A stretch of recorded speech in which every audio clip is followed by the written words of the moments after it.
Well, a few days ago I made this entryway into the dining room a little bit wider, and in doing so I exposed some flooring right down here that is in pretty rough shape compared to the flooring around it. So I know I'm going to have to replace at least 2 boards. Now, before I start performing surgery on my hardwood floors right here, let's just take a look at how a typical flooring system like this works. This is 3/4 inch thick solid oak, tongue and groove. A groove has been milled on this side and a tongue on this side. Now, when this is put down, typically it's nailed right through the base of the tongue. The nail goes through at an angle. You can see it sticking out right down here. And then the groove of the next board just slips right over that tongue. The result is there are no nails visible on the surface, which is great. Gives you a good looking floor, but it makes it a little tough to take 1 or 2 pieces out. In fact, the only way I know to do it is to actually split pieces by cutting right down the center, and that's what I'm going to do. I'm setting the blade depth on the circular saw just deep enough to cut through the flooring. This is called a plunge cut and should be done very cautiously. With the saw running, I lower it slowly until the base plate is resting firmly on the floor. Then push the saw forward. To make the end cuts, I first score a line using a utility knife. Then set the edge of a chisel into the hollow groove left by the knife blade. Using a series of straight and angle chisel cuts, I can slice quickly and neatly all the way through the plane. With the end cuts made and the board cut down the middle, I can now begin prying it out. Once the first piece is removed, the rest comes more easily.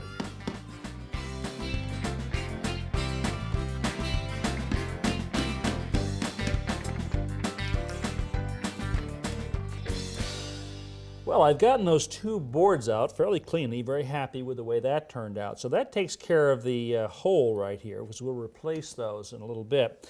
Now though, I've got to resurface this part of the floor that was up underneath the old wall. And I think the best tool for this is going to be a belt sander. Since my main objective right now is to remove material, I'm using a rather coarse belt, 60 grit in this case.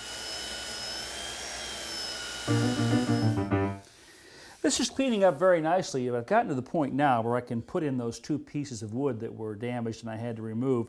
Now you notice the only way I'm going to get this in because of this groove is to cut off the bottom half of this groove right here, and that will allow this piece just to drop in.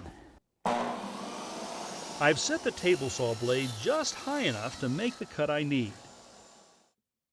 Next, I'll mark the length of the board and cut it to size on the miter saw. Okay, let's see if we've got a fit going here.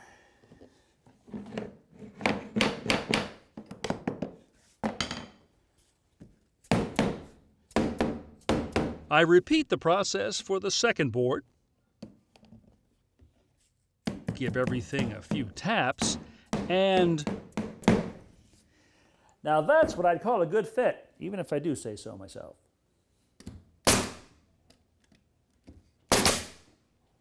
Now, because of the way we put this down, it's not possible to edge nail it through the tongue. The only choice is to face nail it, and that's what I'm doing right now.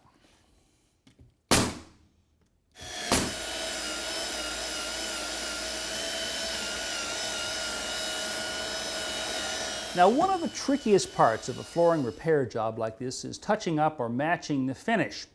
Now, if you look over here at this section of the floor, you'll see that this is an oak floor and that all the boards really are different colors and different grain patterns, and I'm going to use that to my advantage because if I can break the finish, that is the break between the old finish and the new finish, along the edge of a board like this or at the end of a board like this, the eye is really not going to notice the difference because there's so much natural variation. So I've taken the finish off this board, this one, and this one. Now this one I haven't, you see. I sanded back to here. What I want to do now is remove the finish back to this joint right here. Now there's kind of an interesting history to floor scraping actually. Back in the 19th century, this was about the only way to get a finish off the floor. As a matter of fact, there's a very famous Impressionist painting called The Floor Scrapers.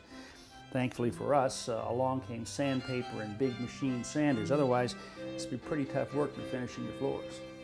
Now that worked out pretty well over there. Had a short board in here, joints on both ends. On this board, however, I really don't have a joint until way down here, and I don't want to take that much finish off. So in this case, I'm going to create a joint, or at least the illusion of one, by taking a straight edge like this. Then I scrape off the finish right up to the line. Now all I have to do is fill the nail holes, do a final hand sanding with a small block and fine paper,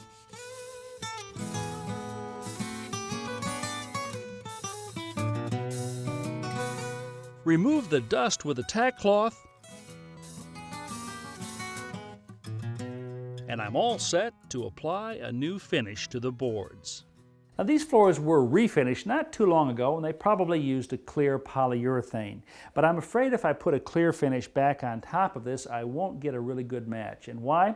Because most finishes over time do tend to yellow, and I think this one has a little bit.